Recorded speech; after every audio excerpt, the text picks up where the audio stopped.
I know, ESPN, how's he end up here, right? I mean, it's like, but I guess I need to thank Van because Chris Berman, my cohort at ESPN, likes to call me Chris Mortenson, Jackass the box set. Now, my wife Mickey calls me Jackass the husband.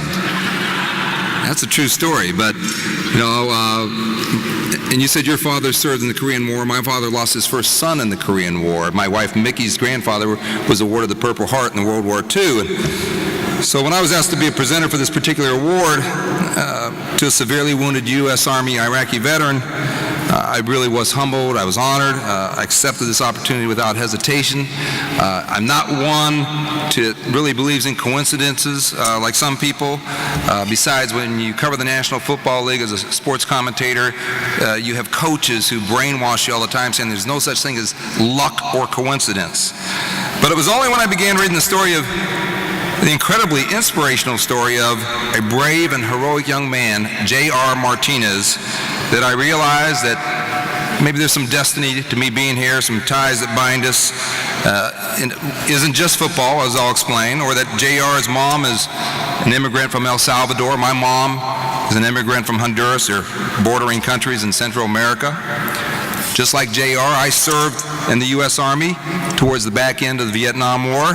I wasn't sent to the battlefield, but I did do a good stretch of specialist training at a place called Brooke Army Medical Center in San Antonio, Texas. Now, while I spent 4 months there training, J.R. spent 34 months at Brooke Army Medical Center, enduring 32 surgeries, recovering from burns to 40% of his body, a lot around his head and face. Now, J.R.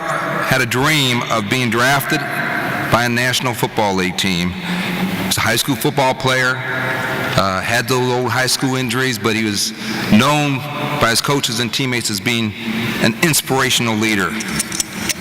But he had those injuries. I too was injured playing high school football, but still got drafted by the Army. And I have to be honest here, my claim to fame in terms of inspiring people, I inspired a group of guys to stop by every day at noon to watch the only daytime soap opera I was addicted to, All My Children, in 1970. J.R. made his remarkable debut with a job on TV as an actor on All My Children in 2008. On November 7th, my birthday. J.R. has touched Americans everywhere through his message of hope and strength on television. Me, well, I'm on television. I touch Americans with the message of delight or frustration, whether your teams are winning or losing. If you're a New York Giants fan right now, you're frustrated. I mentioned football. J.R. spent his senior year playing football at Dalton High School, where they went to the state championship final. I spent 25 years in Georgia, where my son Alex, who's just about J.R.'s age, by the way, became a star football player, went on to play for the Arkansas Razorbacks in the northwest corner of the state of Arkansas. Before he moved to Georgia, Martinez spent the previous 9 years in the southwest corner of Arkansas in a town called Hope. And that's a beautiful word, hope. For J.R. Martinez, there was a point where life almost became hopeless. But hope is not only alive with this distinguished young man, he has delivered inspiration and hope to many other wounded vets from Iraq and Afghanistan.